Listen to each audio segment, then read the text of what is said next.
got me stranded like a branch in the wind. Tell me what you long for. Oh, I won't watch you. It's May of 2019 and WildChild is making her way down to the south end of the Bahamas. We've got to get to Great Inagua Island, which is the furthest south that you can check out of the Bahamas. In this episode, we're going to make a jump from Clarence Town south to Acklins Island. Say good morning. Good morning. Let's go. Let's go. Is she funny or what? Alright, it is... Here comes the sun. We're going to do a little morning interview because WildChild's about to lift anchor and go again. It is Friday, May 31st. WildChild is in Clarence Town, Exuma, off Long Island. We're going to make a jump out. We have to go... There's an underwater mountain, like really steep ridge mountain, that we have to go 10 miles offshore to get around, and then it's 35 miles, mostly into the wind all day again. So we're gonna bash it, and we're gonna smash it, and we're gonna pound it, and it's gonna be the usual lovely upwind sailing day. But WildChild's a tough girl with a tough crew, and we're just gonna do it with a smile. Show me your smile. Because we love smashing into the wind, yay! Does she look excited? She looks really excited for another day of smashing in the wind, doesn't she? So, we took a day of rest yesterday, and today it's time to sail, and tomorrow time to sail, because we gotta get south. So let's go lift the anchor.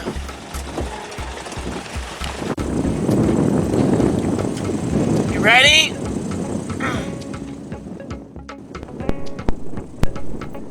You can see that I slipped Ellen a hand signal at the helm to let her know that I wanted to put the engine in gear and start moving forward. I don't want all the pressure and weight of the boat to be lifted on the windlass. You can see that WildChild's windlass is deck mounted. Her anchor locker's only 18 inches deep, and you're supposed to have a minimum 24-inch drop for the chain, so I constantly have to pull the chain out of the way to give it room to drop. But at least I have a windlass.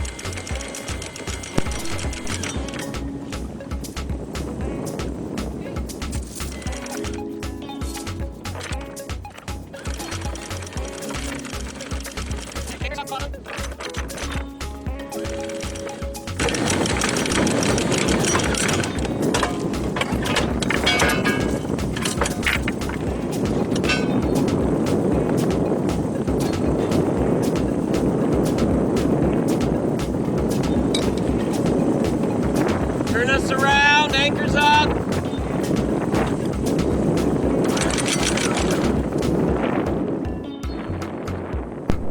The real sailing lifestyle may not be as glorious as other channels have led you to believe.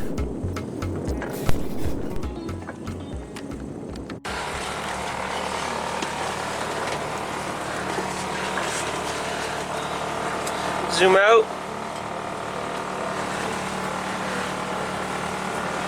Zoom out so you can see, zoom out more. There you go. Now you can see your way out. Just backtrack, take the same path out as we took in, because we know that it works. You know, let's say straighten out, straighten your wheel. There's that delay you still have trouble with, huh? Now, like, pull your head out and like look around outside of the boat, look at the relative angle of the other boats inland. Now look back at your chart plotter. So you gotta orient between like what you see on the land and what you're seeing on the chart plotter. So you wanna go a couple more degrees. No, don't be zoomed in so much. Well, I don't know, you're okay. Because we're in the deep, and then just hit that line and then just follow it out. The nerve-wracking thing about here in the Bahamas is the uncharted corals and rocks. Like you just, you know, with an 8-foot keel and lots of uncharted rocks and coral and shifting sand, you can't really ever trust your chart plotter, so you really plot your course carefully and slowly out. Start to turn. Start to turn. Okay, straighten out. Yep. There you go. You're kind of on the line now. So what we want to do is we want to follow our course out. Like, our course out wants to exactly match our course in, because if we know we could make it safely in, we know we can make it safely out. So it's the safest thing to do. Nice place, actually. If you're ever in the Bahamas, check out Clarencetown. Seems good.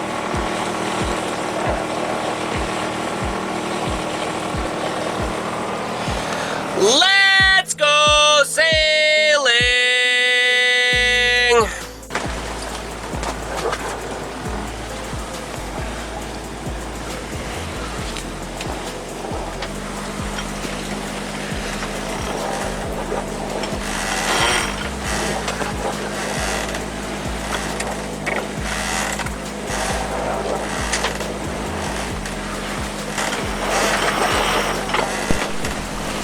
I'm not exactly sure when the romantic idea of sailing entered my head, but this is the reality of it. Hours and hours and days and weeks and months just playing with the lines.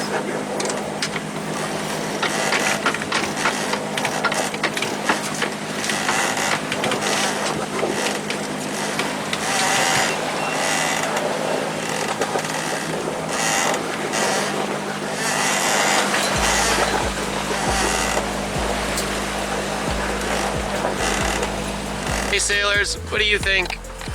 One of the things that you do when you sit at the helm is you analyze the information. So here we have a chart plotter on our tablet, and we're kind of looking ahead. We got to get across this, like you can see this underwater mountain range. It goes from like 3,000 feet deep to 80 or 100 feet deep.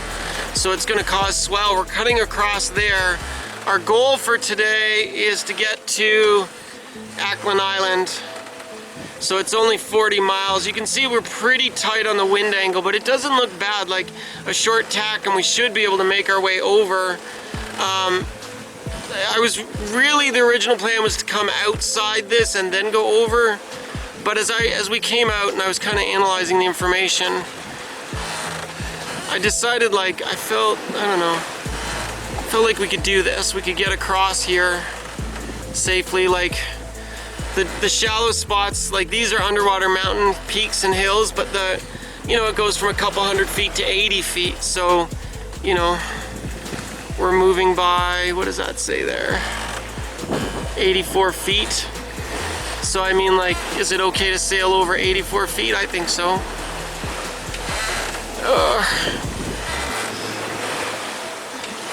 So if we can hold the angle, not hit the shore,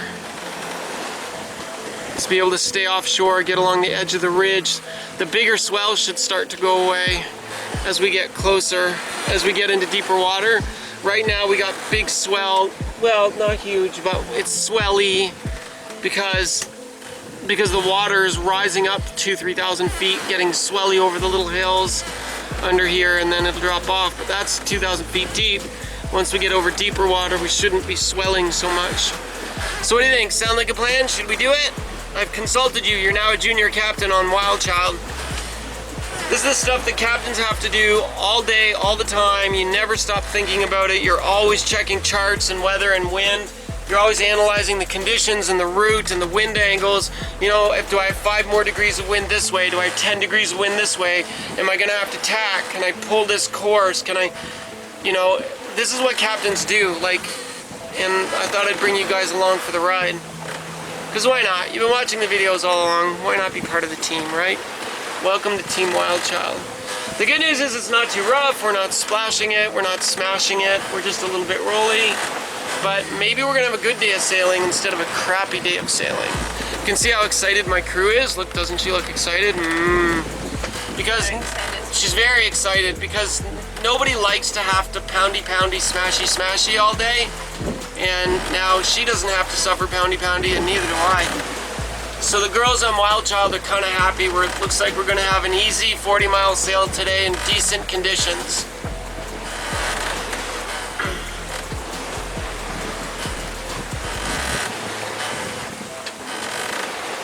Cheers.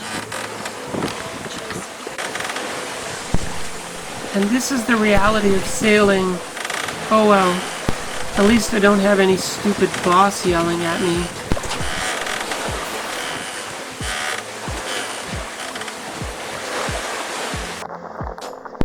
This is a good day of sailing.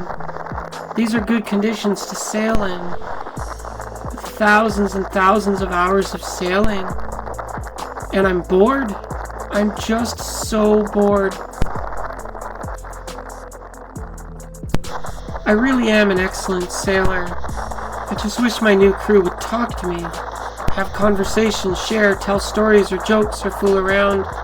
But she's pretty quiet and spends most of her time to herself.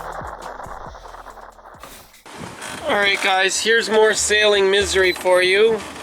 The chart plotter says we are in 570 feet of water, but what does that tell you? How deep does that say? How deep does that say? So according to the chart plotter, we're in 500 feet of water. According to the real life reading on the instruments, we are not where we think we are.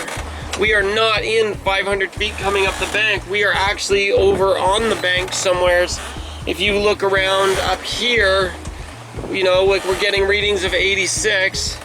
You look up here, that's 84, 96. So it's completely wrong. So either, well, we are now sailing blind.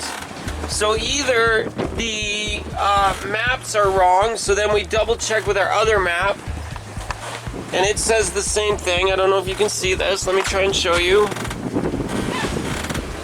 But it says we are here coming up the bank. It says that the same thing. We're in, I don't know, 500 feet of water here. Let's see if we can get a reading on the contour line. There you go. So there's 500 feet deep, it says. We're on the contour line of 540 feet deep. So this chart plotter also says we're coming up in 500 feet of water, but neither depth reading agrees with that, and those are real life readings. So we are flying completely blind. The charts are so completely wrong. Both charts completely wrong. So we're somewheres over here on the bank in 80 feet of water. Maybe we're here, maybe we're here. We don't really know where we are, and we don't really know what's in front of us. And if you guys thought sailing wasn't stressful, oh my lord. So, you know, see how these say like 87, 80. So the real life readings that we're getting from our depths would indicate that we're over here somewheres. So the question is, are both GPS receivers, the one on the tablet and the one on the chart plotter, are both GPS receivers reading wrong? Like they're both fucked up because there's something wrong with the GPS system, and the maps are correct but our location on the map is wrong, or are both maps wrong? So WildChild's now sailing at like 10 over 5 at a 63-degree wind angle. You know, we're moving along all happy and nice, but we're blind, and we are over very mountainy, hilly. So it's kind of like flying a plane in the fog in a mountainous region. We are sailing our boat in a mountainous region with depths that are varying, and we don't actually know where we are. Either the maps are wrong or both GPS receivers are wrong, and we're sailing blind. So it's very stressful when you know the bottom's coming up and down like this and you don't actually know where you are on the map. It is not a calm situation, it's a very stressful situation. So now we have to switch and we have to stare intently at the forward scan, and we have to pray to God it doesn't show any sudden spikes or hills in front of us. We have to pray that we don't sail right into the side of an underwater invisible mountain, because we don't really know where we are.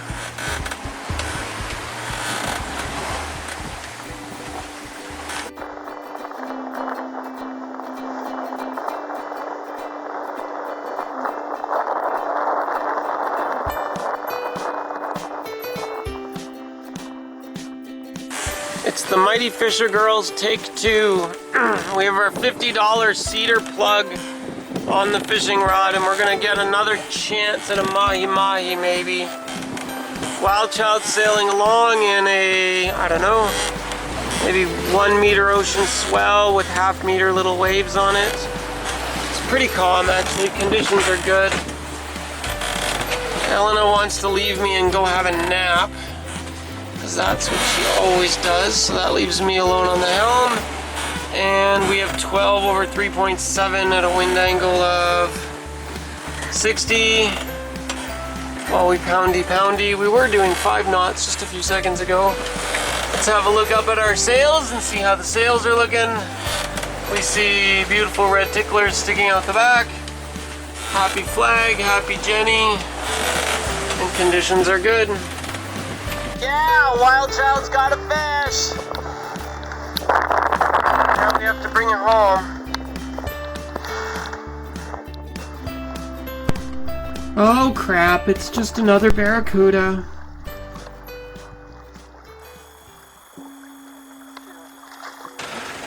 Well, that was a close call and kind of a shitty day. So WildChild made it to anchor, but the sun set like 15 minutes ago.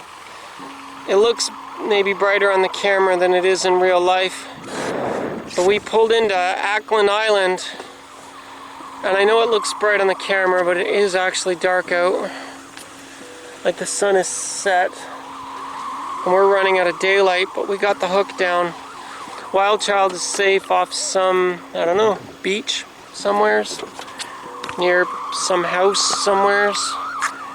There's a bit of a community. I can see some lights in the distance.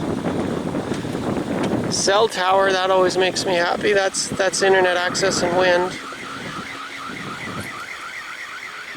But we made it. 40-mile sail that took 12 hours because we just did not have cooperative winds.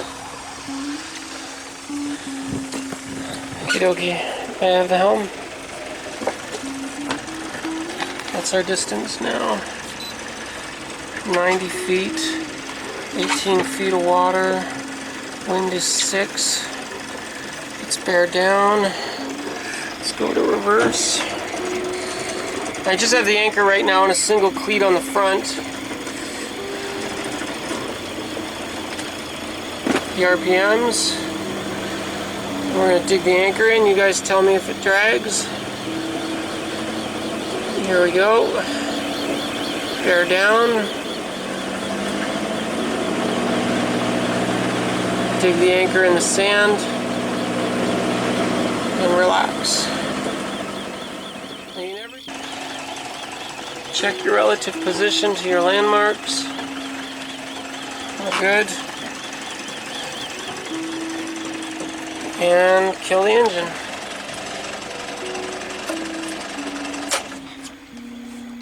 Engine off. For the record, Captain Lexi is rather grumpy right now. I've kind of discovered that, like, I think 10 hours at the helm kind of is my limit. Like, I'm tired. I don't feel good. I don't want to do it. We had to fight the wind. Like, we had to get to the anchorage directly upwind, like against a swirly wind, and we had to tacking back and forth. We were motor sailing. It was awkward. We couldn't get the speed or wind angle that we needed, and we were racing the sunset. Like, the sun behind me is gone. Like, it's kind of dark, and I'm really grumpy. Like, I don't feel good. My head hurts. And I think I've been at the helm about 12 hours now, almost 12 hours. And I gotta do something different. I can't keep taking 12-hour shifts. I don't know.